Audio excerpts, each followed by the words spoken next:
Assalamualaikum warahmatullahi wabarakatuh. Selamat siang. Sebelumnya kita bersama-sama berdoa, mudah-mudahan materi yang akan sama-sama kita simak ini dapat memberikan tambahan pengetahuan, ya. Karena bagaimanapun namanya pengetahuan itu adalah jembatan sebuah ilmu, ya. Baik, semoga kita semua selalu dalam keadaan sehat. Kita masuk ke materi mengenai survei densitas nyamuk untuk stadium larva.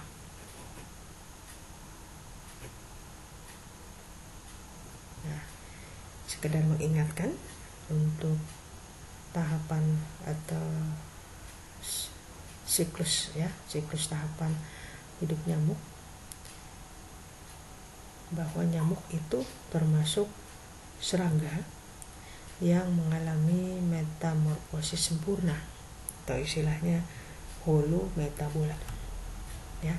Kenapa dikatakan mengalami metamorfosis sempurna? Karena nyamuk mengalami 4 tahapan dalam masa kehidupannya. Nah, coba dilihat, karena ini siklus, kita ambil dari manapun bisa kita mulai, tapi akan saya mulai dari nyamuk saja. Jadi begitu nyamuk dewasa telah melakukan perkawinan, ya, antara nyamuk betina dan nyamuk jantan, maka si betina akan akan berproses untuk menghasilkan telur.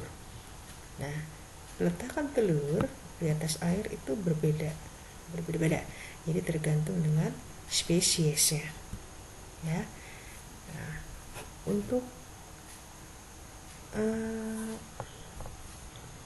nyamuk culeg, ya, dia akan berkembang di sembarang tempat air. Nah, untuk Aedes dia hanya dapat berkembang biak, ya, di air yang bersih dan tidak langsung terkena tanah atau tidak beralaskan tanah, ya. Nah, sedangkan nyamuk Mansonia itu sangat senang berkembang biak di kolam-kolam rawa, ya, danau yang terdapat tumbuhan airnya, ya. Nah, untuk Anopheles sendiri, breeding place-nya tergantung lagi. Ada yang senang berkembang biak di air payau, ya, Contohnya Anopheles sundaicus, Anopheles subpictus, Anopheles fagus. Nah, itu jenis spesies Anopheles yang sedang berkembang biak di air payau. Kemudian ada juga yang Anopheles menyukai tempat yang langsung terkena sinar matahari, ya. Contohnya Anopheles bucaldus, seperti itu. Nah, banyak dari spesies Anopheles yang antik, ya. Jadi ada yang suka dengan sinar matahari, kemudian ada yang suka terlindung dari sinar matahari, ya. Kemudian ada yang suka dengan air yang mengalir, ya. Ada juga yang suka dengan air tenang, sedikit mengalir. Nah, contohnya seperti di sawah. Nah, jadi Anopheles beragam sekali tempat untuk breeding place-nya. Nah, selanjutnya setelah telur akan menetas, ya. Jadi akan menjadi larva. Ada larva 1, larva 2, larva 3, dan yang terakhir adalah larva 4, fase kepompong. Nah, ini memerlukan waktu selama 5-10 hari. Ini tergantung dari makanan, suhu, dan spesies nyamuk itu sendiri. Nah, selanjutnya pada 1 sampai 2 hari terbentuk alat-alat tubuh nyamuk dewasa ya, yang tadi ya, larva 1, larva 2, larva 3, dan yang terakhir adalah larva 4 dalam hal pupa. Setelah pupa maka akan menetas menjadi nyamuk dewasa. Nah, pertemuan kita pada hari ini akan membahas mengenai metode sampling dalam hal pengkoleksian vektor binatang pengganggu untuk densitas atau kepadatan nyamuk stadium larva. Jadi metode sampling itu pengertiannya adalah suatu proses atau suatu cara untuk mengambil contoh atau sampel. Namanya sampel berarti tidak seluruhnya ya, tidak seluruh populasi yang diambil, namun sebagian kecil dari populasi yang memiliki karakteristik yang sama. Nah, ini sehingga dapat diduga suatu populasi tersebut.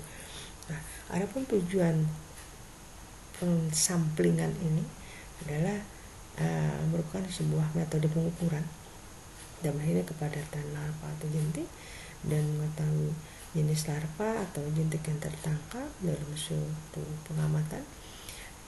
Selanjutnya setelah itu kita dapat menginterpretasi hasil pengukuran kepadatan larva atau nyamuk dengan parameter-parameter tertentu, sehingga setelah kita mengetahui parameter tersebut kita dapat melakukan dan memberikan upaya pengendalian terhadap larva nyamuk di pemukiman atau tempat-tempat umum seperti itu. Nah, untuk pengambilan sampling larva atau jentik nyamuk ada beberapa alat bahan yang diperlukan. Yang pertama adalah dipper atau gayung ya, gayung panjang untuk menciduk larva atau jentik. Kemudian juga memerlukan senter.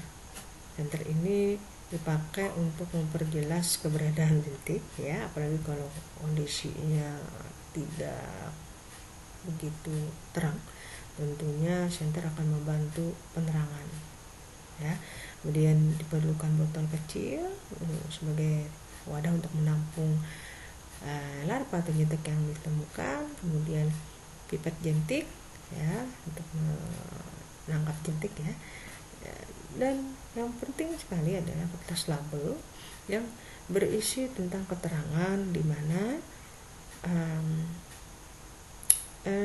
breeding place yang kita ambil ya, karena tadi di slide sebelumnya saya sudah menjelaskan nyamuk spesies nyamuk itu berbeda menurut tempat breeding place-nya ya, tempat-tempat yang berbeda tentunya akan jentik yang ditangkap pun akan berbeda. Dan yang terakhir adalah alat tulis.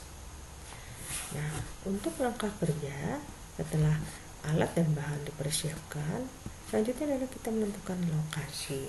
Pada saat kita diminta oleh misalnya nanti suatu hari kalian bekerja di suatu puskesmas ya, atau rumah sakit, bahwa telah terjadi peningkatan kasus Aedes, kasus DBD. Nah, kita langsung tahu bahwa penyebab DBD itu faktornya adalah Aedes. Nah, setelah kita mengetahui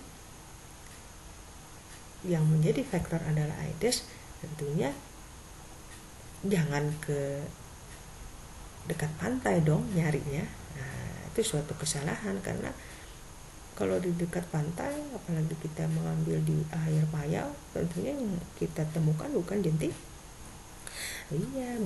Aedes, tapi jentik yang lain, dalam hal ini Anopheles ya. Nah, kalau begitu setelah kita menentukan lokasi atau tempat pengambilan sampel, yang perlu diperhatikan bila ada tanaman air ya, ada tanaman air berarti bukan ya, berarti itu Mansonia. Kemudian perlu diperhatikan juga jenis airnya apa ya, makanan larva, kemudian adanya predator. Kalau di dalam kolam misalnya ada ikan pemakan jentik misalnya, ya tidak akan ketemu. Kenapa? Karena jentiknya atau larvanya sudah dikonsumsi oleh predator seperti itu. Selanjutnya di center tempat bak air yang terdapat jentik. Nah, gunakan dipper untuk mengambil jentik setelah terisi air yang berisi jentik tadi, gayung tadi ya. Selanjutnya kita pipet jentik ya, kemudian masukkan ke dalam botol. Selanjutnya botol diberi label dengan isian yang lengkap ya, siapa pengambilnya, ini sampelnya apa ya, kemudian jam serta tempat pengambilan sampelnya di mana. Setelah ini selesai, selanjutnya adalah dikirim ke laboratorium untuk diperiksa. Nah, ini adalah interpretasi hasil. Setelah kita melakukan pengambilan jentik ya, tadi Aedes berarti demam berdarah contohnya ya, berapa rumah yang diambil, biasanya minimal 100 rumah yang kita survei. Nah, dari 100 rumah itu kita bisa mengetahui house index atau HI, yaitu rumah yang terdapat jentik atau rumah positif jentik. Nah, banyaknya rumah yang positif jentik dari seluruh rumah yang diperiksa. Dengan rumus house index sama dengan jumlah rumah yang positif jentik dibagi jumlah rumah yang diperiksa kali 100%. Nah, di dalam rumah kita meriksa kontainer-kontainer atau tempat-tempat penampungan air. Nah, untuk kontainer indeks itu akan menggambarkan jumlah kontainer yang ditemukan larva atau positif larva dari seluruh kontainer yang diperiksa. Kalau satu rumah itu ada rata-rata ada 5 kontainer ya, maka yang ditotal adalah semua kontainer yang berada di rumah yang diperiksa ya. Total rumah misalnya ada 100 kontainer, ada 100 rumah, maka kalau dalam satu rumah ditemukan 5 kontainer ya, maka 5 dikali 100. Oke, jadi ada 500 kontainer. Tapi tunggu dulu, 500 kontainer itu sebagai ditaruh di jumlah kontainer yang diperiksa ya, total kontainer yang diperiksa. Nah, dari 500 kontainer tadi dilihat lagi berapa yang terdapat jentik atau positif jentik. Nah, ya, jadi rumusnya kontainer indeks yaitu jumlah kontainer yang ditemukan jentik atau positif jentik dibagi dengan jumlah kontainer yang diperiksa. Jadi seluruh kontainer ya, jumlah total kontainer yang diperiksa. Nah, selanjutnya adalah Brittany Index atau BI, itu adalah jumlah kontainer dengan larva atau dengan positif jentik dalam per 100 rumah. Nah, Brittany Index jumlah kontainer positif jentik dibagi 100 rumah yang diperiksa. Bagaimana kalau kurang dari 100 rumah? Ya tidak bisa diperiksa BI-nya ya. Baik, selanjutnya berdasarkan referensi yang dikeluarkan oleh WHO, tua sekali ya, 1972. Nah, kita dapat menentukan nilai density figure ya. Density figure ini akan memberikan keterangan apakah daerah ini tingkat penularan daerah ini termasuk kategori hijau kah, kuning kah, atau merah. Nah, caranya setelah kita mendapat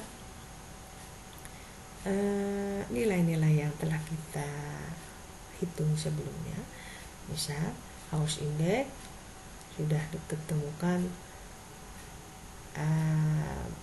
angkanya ada di 4 ya, ada di 4 ada di antara nilai ini anggaplah 20 ya, anggaplah 20.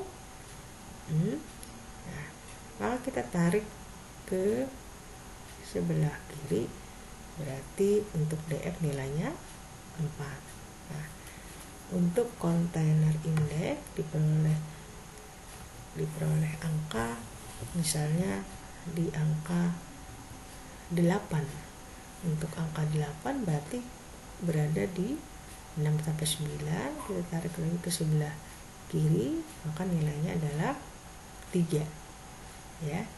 Dan untuk detail indeks berada di misalnya di angka 40, maka dia berada di kisaran 35 sampai 49. Kalau kita tarik ini angka adalah 5 ya. Selanjutnya ketiga angka yang telah kita ketahui kita jumlahkan dan dibagi 3. 3 tambah 4 tambah 5 berapa?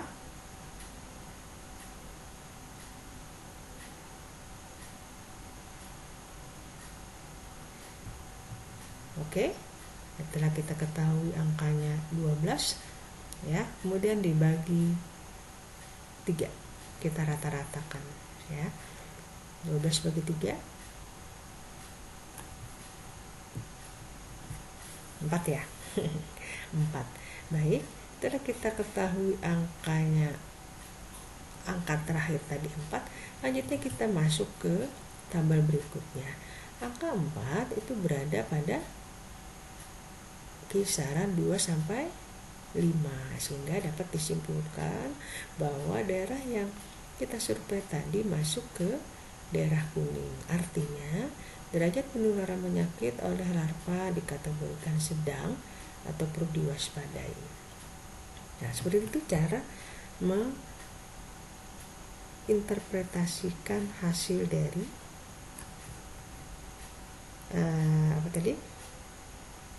sampling kita tadi ya.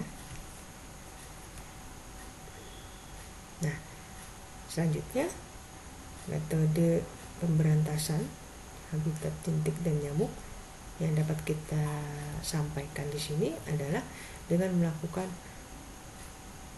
pendekatan seperti penerapan sekarang 4M ya. Nah, ini masih yang lama, mohon maaf, nanti tolong dicari lagi bagaimana apa tambahannya ya. 4M. Nah, 4M.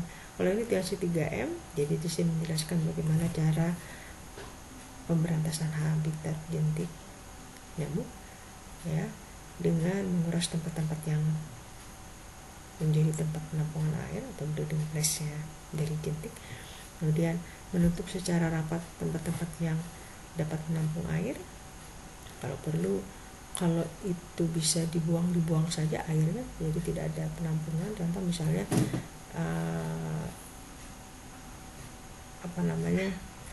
gelas plastik yang menampung air. Nah, itu biasanya potensial sekali untuk breeding place-nya nyamuk Aedes.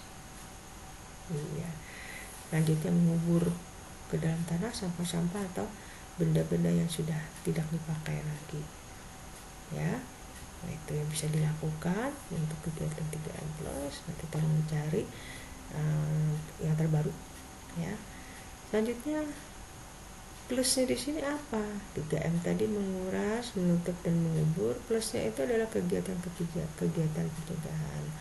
Nah, itu lebih kepada pembiasaan yang baik ya, seperti PHBS, kemudian penaburan bubuk larvasida ya, kemudian tidak menggantung pakaian di rumah ya. Kenapa? Karena nyamuk ini tertarik oleh CO2, jadi karbon dioksida ya. Nah, bau tubuh dari seseorang ya, kemudian melekat pada baju, nah, kemudian bajunya digantung. Nah, ini akan menjadi atraktan ya, sesuatu yang sangat menarik nyamuk untuk apa? Untuk hinggap ya, untuk beristirahat di gantungan-gantungan baju. Nah, kemudian tidak menggunakan horden yang berpotensi menjadi sarang nyamuk. Misalnya hordennya warna hitam misalnya ya. Nah, selanjutnya menggunakan obat nyamuk atau repelen dan juga membersihkan lingkungan sekitar, terutama pada saat musim penghujan ya, karena pada saat musim penghujan breeding plus nyamuk akan tersedia melimpah ya, Baik, saya kira untuk materi pertama saya cukupkan. Nanti silahkan kita diskusi kalau ada yang mau diperjelas lagi ya, terutama masalah interpretasi hasil tadi ya. Nanti kita belajar ya dengan angka-angka sehingga lancar lah ya. Kalau ditanya berapa density figuria, apa derajat penularan di daerah A, nah, itu udah bisa diperhitungkan. Baik, saya cukupkan. Terima kasih atas perhatiannya, semoga bermanfaat. Assalamualaikum warahmatullahi wabarakatuh.